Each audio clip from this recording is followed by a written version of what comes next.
me to introduce Elizabeth. I think all of you know her, so I'm just going to pass the microphone to Elizabeth. Thank you.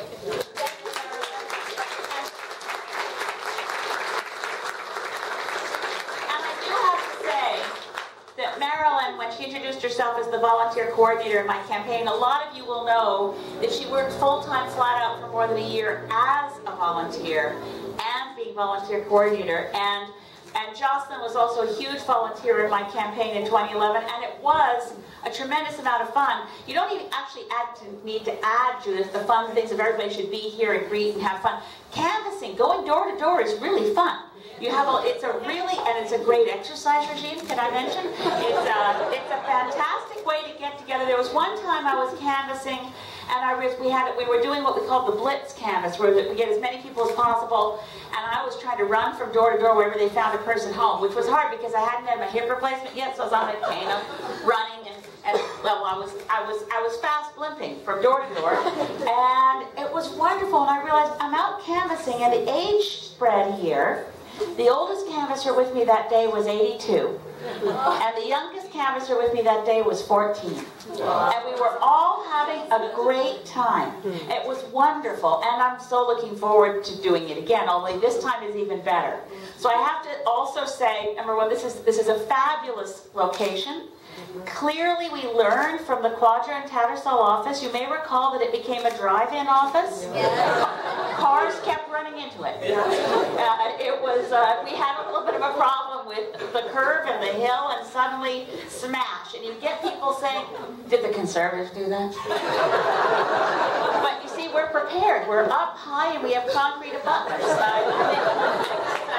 Much better location. And I also want to say that one of the things that happened since the last election is the boundaries of Saanich Gulf Islands changed. And I can remember the first time that Harold Wolf came to me and said, I'm upset about this, I'm so upset about this, I don't live in your riding anymore. But you see, the mysterious ways of the universe, that Harold is now all the Elections Canada language. I hate the Elections Canada language. I mean, the Green Party would never pick a key volunteer and say, you're the CEO of the EDA. Could they do anything to disempower volunteers in a movement more than making them the chief executive officer? But anyway, there's Harold. Harold's now the CEO of the EDA of Esquimalt Saanich Sooke. And isn't that interesting? And so I lose a corner of my riding that I loved, and the constituents that I loved that voted for me last time, and even I love the ones that didn't vote for me last time. I hope they vote for me this time. But this time, if they're in that corner of Saanich Gulf Islands that's been moved to the new Esquimalt Saanich Sooke, what you've got to do is make sure everybody you know gets out and votes for Francis. Now this is pretty key. And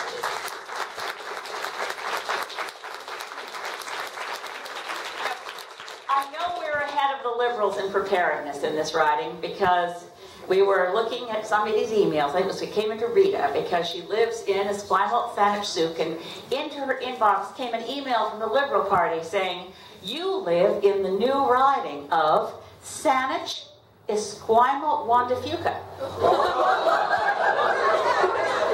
Hello? Wasn't that what it said, Rita? Yeah. So I think we've got to titch on preparedness. Over the Liberal Party, we actually know the name of the riding. It's Esquimalt Saanich Sooke. We also know, and this is where, in terms of preparedness, and I'm now going to take the picture up, and just now when Marilyn said 15 by 20, I have to tell you, I'm really feeling like more. I'm feeling like more. And I can tell you why. Now over here we have the next Member of Parliament for Victoria, Joanne Roberts.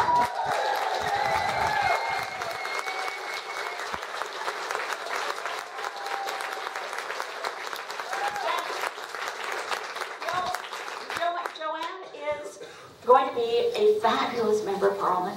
And when Joanne announced, the shockwaves from this reached the punditry in Ottawa, and they began to say, oh, what's going on in Vancouver Island? And then we got a few polls coming out, and they began to say, oh, you guys could theoretically elect a couple of MPs. Yes. So now that the picture has changed, we have now on Vancouver Island, I like to say fleet instead of team just because I hate sports metaphors. I just hate being in Ottawa and having this kind of team mentality, which means the other parties have their elbows out like this all the time. I think fleet might be the right thing, but who knows? In any case, we have an amazing. It could be a school. A school. Because you're going to teach We them could. all back in Ottawa. That's it. We're going to teach them back in Ottawa. We could be a school. We could be a pod. Because we have an affinity for cetaceans. Of course, we could be, a collection of owls. Does anyone know what owls in group are? A parliament of owls.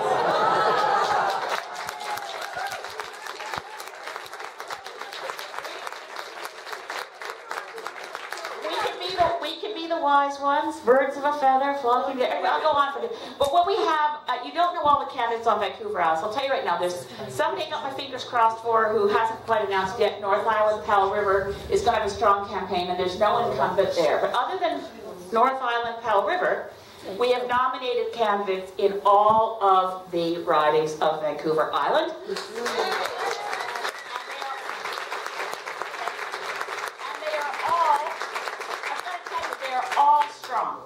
So we start with, we have running against John Duncan, who's the incumbent cabinet minister. He's the House leader. He's not the House leader. He's the Conservative whip. Yeah, John Duncan is the whip. And John Duncan had moved to accommodate the new riding boundaries. So he left what he used to represent, moved down, and is running in Courtenay, Alberni, where the Green Party candidate is Glenn Sollitt. I don't know how many of you have met him, but he's wonderful. He was a commercial fisherman. He's very community-minded. He's a great representative of Greens, very committed to sustainable fisheries, and he's the fisheries critic on the Shadow Cabinet, and now is a seafood retailer. He's very solid, hard-working guy, and he's been going door to door, and I'm campaigning for him like crazy. Next door to him in Nanaimo Ladysmith, we have Paul Manley running. Paul's father, Jim Manley, was once the Member of Parliament for Cowichan and the Islands. Paul is a fabulous candidate. Over at the new riding of Cowichan, Malahat Langford is Fran Hunt-Janucci, who's an incredible candidate.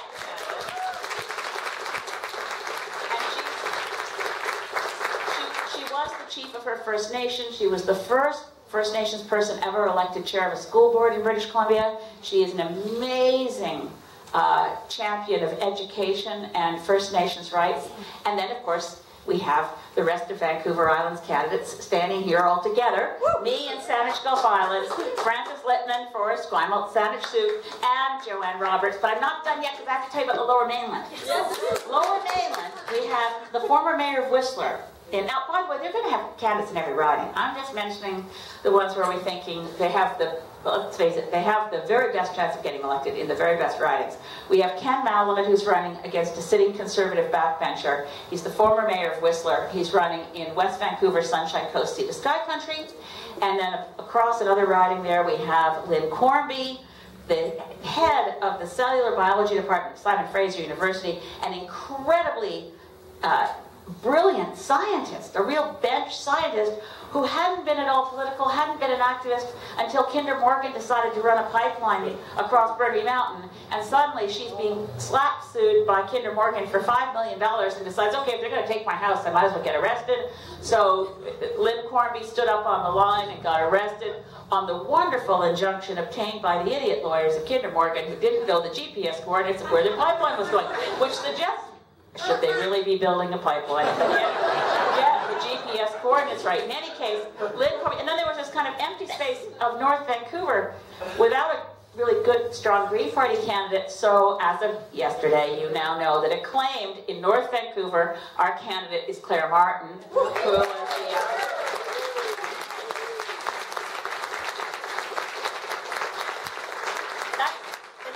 the first time that a Green Party candidate announcing they're seeking a nomination made the national news.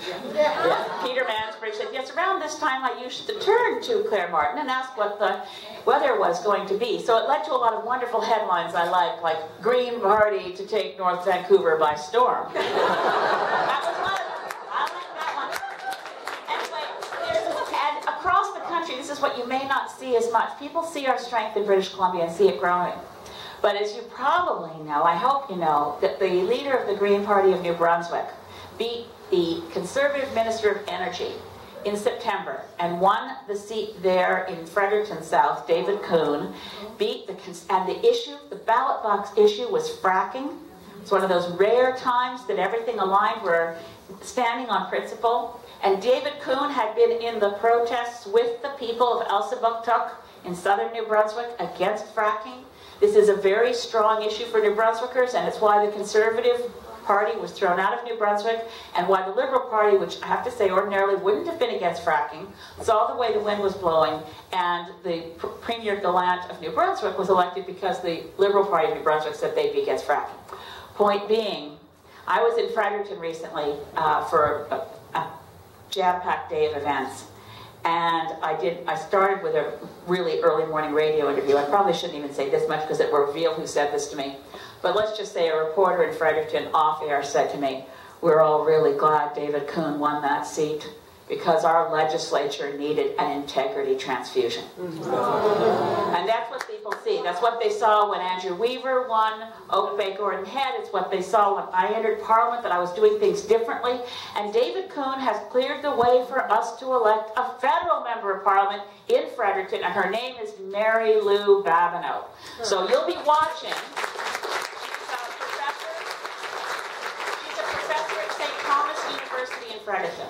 And then we've got great candidates who aren't yet announced for Quebec.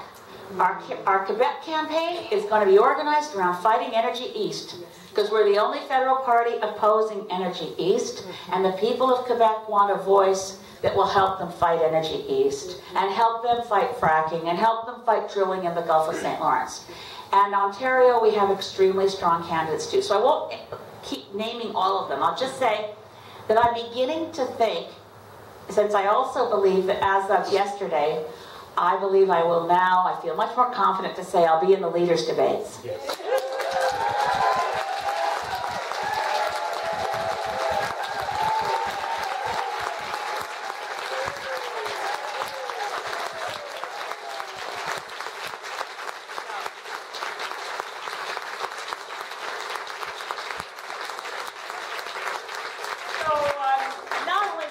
Fun for me. I found out the difference between 2008 and 2011 is that when we were excluded from the leaders' debate, we were also eliminated from any media coverage across the country that we were running anywhere at all. Our platform launch wasn't covered, nothing we did was covered.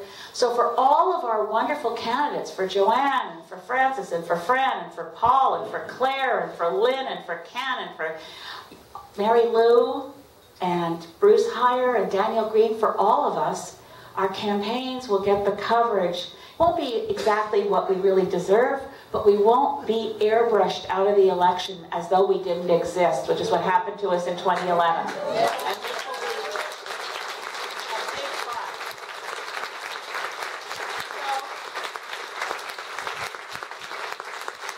So, a few people asked me to address another issue, but I feel like I've already talked too long. Okay. Because I know, so I know some people in the room are really worried that Stephen Harper might get in somehow again. So the first thing I want to say is, relax, breathe deeply. The Harper era ends in 2015. Now,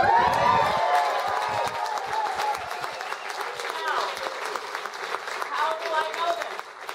How would I know such a thing? I have no powers of precognition except for this. When nearly 30 sitting members of the Conservative Party decide they're not running again, and some of them are under 40, and some of them are in such safe ridings that they have no fear of losing their riding, but they're bailing now. And when some of them are cabinet ministers, 4 cabinet ministers. On Good Friday, I think obviously Stephen Harper wasn't thrilled about this news. That's why it was announced on Good Friday. We have the news that Christian Paradis, Minister of Industry, and Shelley Glover, Minister of Culture, are not running again. But this is a pretty strong indication that they don't feel good about what's going to happen in the next election. And one of the reasons that you see Stephen Harper flailing about for an issue of concern on which to hang his hat. He's no longer talking about good economic management and strong economic. Someone's bound to point out whether they're a conservative or not. that the issues that were supposed to be his hallmark, things like responsible fiscal management, that the national debt is bigger than it's ever been before. The federal debt is now well over $600 billion, and over 24% of that was racked up under Stephen Harper. So when you're talking to neighbors who might have voted conservative in the past, remind them, did you know the federal debt is now over $600 billion? Do you know how much in interest payments that makes for 2015? Wild guess. What does it cost in interest? $2.5 billion. $29 billion. $29 billion in interest payments this year. That's a lot of money. Now, of course, 24% of that interest payment is due to the fact that Stephen Harper increased the size of the federal debt. That's not the deficit spending to deal with the economic recession. That's a different matter altogether. This is going into debt, not deficit. Deficits you can get rid of, and they really don't matter that much. We like to run a balanced budget as Greens, but if you're in or out of deficit by a couple billion here or there, it's really not a matter of fiscal concern. For Joe Oliver, the reason they postponed their budget was it was a matter of political concern, because they'd already promised away what they thought would be a surplus on goodies to bribe the voters to continue to vote for a party that has so mismanaged our economy by putting all their eggs in the bitumen basket. Who might have told them that was a bad idea? Well, I think it was the Greens. So I know that the support for the Conservatives is waning when you see Stephen Harper deciding to make the niqab an issue. Who does that? Why would anyone make the niqab worn at a citizenship ceremony an issue? I don't know if any of you saw, there's been some satirical pieces, but I shouldn't go into them, but they are quite funny. I mean, after all, Tabitha Southey wrote in the Globe and Mail, she said, well, how could Stephen Harper decide that the niqab was a piece of clothing that came from a culture that was fundamentally anti-women? She said, if I wasn't allowed to wear clothing that came from a culture that was fundamentally anti-woman, I'd be naked all the time. So, anyway, she was very funny about it, but I think she didn't mention pantyhose, but may I as Exhibit A? I mean, only men could have invented. But anyway, back to the niqab and the flip. It's not like exposing your face to say your citizenship oath could possibly lead to fraud. You get a little certificate that says you're a citizen, and it matters. I've gone to citizenship ceremonies, and they're so moving. You see people from wearing their cultural, traditional clothing, taking that oath to be a Canadian, and there are tears in their eyes, and their family is crying, and it's emotional, and it's wonderful. But if that person should be masquerading as someone else in order to take away that wonderful piece of paper and leave by stealth, having pretended to be someone else through wearing a niqab, the value of that piece of paper is exactly zilch to them. It only gives citizenship to the person who is that person. And they've already gone through security checks, clearances, tests, reviews, interviews, and have already revealed themselves to be the person they say they are in private to a female officer of the Government of Canada before the ceremony. For this to be whipped up into some kind of issue where Stephen Harper on the floor of the House of Commons would start denouncing the idea, the anti-Canadian idea that someone should come here and for their most important day of becoming a Canadian citizen want to express their cultural and religious traditions. This is what Canada is about. The people coming from around the world who want to express their culture and religious traditions while swearing allegiance to Her Majesty Queen Elizabeth II of Canada. That's the oath. They're swearing allegiance to the Queen of England, her heirs and successors. And we're complaining about a niqab? I ask you, these are people who want to be Canadians. God bless them. They're here because they're enriching our country. So when Stephen Harper flails around for crazy issues, which he is doing, it's a sign that he's not quite sure he's landed on the issue that gets him back in. In fact, he can't. He can't find that issue with both hands.